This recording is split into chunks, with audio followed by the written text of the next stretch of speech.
paumé moi aujourd'hui là. Oh, et puis il n'y a pas de réseau. Vous avez vu quand même comment on est paumé quand on n'a pas de réseau aujourd'hui? Il y a des endroits trop beaux en France et c'est vraiment dommage parce qu'il n'y a pas de réseau. Mais on n'est pas les pires niveau isolement parce qu'il faut savoir qu'en Afrique, il y a des tribus qui sont tellement reculées d'un point de vue génétique par rapport à notre évolution, qui sont capables de modifier leur masse musculaire et leur masse de graisse en fonction de ce qu'ils ont à manger. Et on estime qu'on était capable de faire ça bien avant qu'on quitte l'Afrique, puisque c'est le berceau de notre humanité. Mais c'est pas le pire, parce qu'il existe une île où là, on est vraiment face à un cas de reculement extrême d'un point de vue évolution humaine. Ta-ta-ta. Future de culture.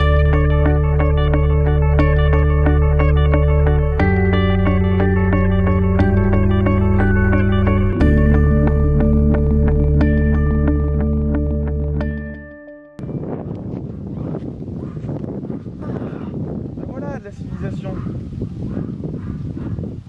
Non, toujours pas de réseau. Tant pis, hein, on va enchaîner. Il existe une île sur laquelle vivent des sentinelles. Alors on va pas parler de ce genre de sentinelles, mais bien d'un peuple d'êtres humains qui vivent sur l'île de North Sentinel dans le golfe du Bengale. On estime la population de cette île à 250 personnes environ, et on estime aussi la période à laquelle ils se sont isolés du monde à 60 000 ans. Alors je sais pas si vous réalisez, mais 60 000 ans, c'est énorme. Ils n'ont pas connu Cléopâtre, ils n'ont pas connu Jésus, ils n'ont pas connu Hitler, ils connaissent pas Kinvey. Non mais attends, ils connaissent pas Kinvey, c'est énorme! Ils sont tellement hostiles à la présence d'étrangers qu'en 2004, lorsqu'il y a eu le tsunami... Genre ils ont lancé des lances sur la vague? Non. En revanche, le gouvernement indien avait envoyé un hélicoptère pour voir s'ils avaient survécu à la catastrophe. Donc déjà l'île avait changé puisqu'elle s'était légèrement surélevée. Et en plus de ça, ces gens avaient survécu. Et lorsque l'hélicoptère du gouvernement indien, pour vérifier s'ils étaient toujours là, s'est approché de l'île, ils se sont approchés un peu trop près. Et ils se sont fait accueillir, comme on peut le voir sur cette photo, par des autochtones et qui leur lançaient des flèches avec les arcs. C'est carrément dingue. On se croirait dans Avatar quand les navis essaient de chasser les humains, quoi. C'est juste la folie. Et le gouvernement indien a même instauré une limite de navigation, un périmètre de 3 miles tout autour de l'île. Et en dessous de ce périmètre, la sécurité n'est plus assurée par le gouvernement parce qu'il ne veut pas, en plus de ça, modifier le mode de vie de ces autochtones. Parce que je ne sais pas si vous vous rendez compte, mais c'est une opportunité incroyable. C'est des gens qui sont isolés depuis tellement longtemps. On va pouvoir peut-être voir une façon différente d'évoluer, encore dans des centaines, voire des milliers d'années. Mais surtout, voilà, il y a ce respect de ne pas vouloir interférer avec leur mode de vie à eux.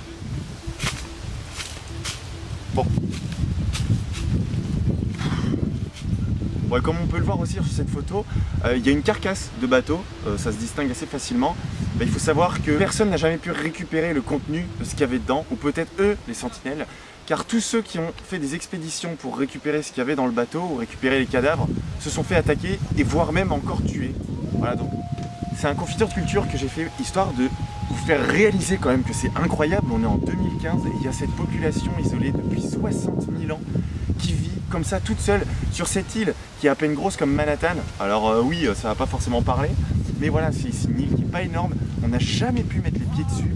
À chaque fois qu'on s'en approche, les gens se font attaquer.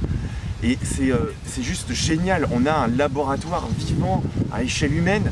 On va pouvoir étudier ces gens à distance. Peut-être qu'on va pouvoir étudier via satellite avec des meilleurs objectifs, je sais pas. C'était une histoire que je connaissais, une anecdote que je pouvais sortir de temps en temps en soirée, mais j'ai préféré retravailler un peu plus le sujet pour vous en parler à fond. Voilà, moi c'est quelque chose que je trouve génialissime. Dites-moi dans les commentaires vous ce que vous en pensez, si vous connaissiez, si vous avez d'autres histoires un peu similaires de tribus qui vivent comme ça reculées, mais je crois que c'est un cas isolé ces sentinelles. C'est juste incroyable. J'espère que ce confiture culture vous aura plu. Vous êtes nombreux à avoir réagi à mon dernier tweet, c'est pas mal. Vous verrez que la série des tweets va être légèrement modifiée. Le temps que ça se décante, que cette chose un peu étrange qui est arrivée au overspace du Twif s'arrange. Mais voilà, ça me fait énormément plaisir. Je pensais pas qu'il y aurait autant de suivi. Je profite pour dire un énorme merci à Romain pour le petit highlight qu'il a fait dans son heure du thé. Merci à toi copain. Donc voilà, je sais pas s'il y a des férus de savoir qui sont là dans cette vidéo. Faites-le moi savoir dans les commentaires. Merci à vous de partager comme vous faites mes vidéos.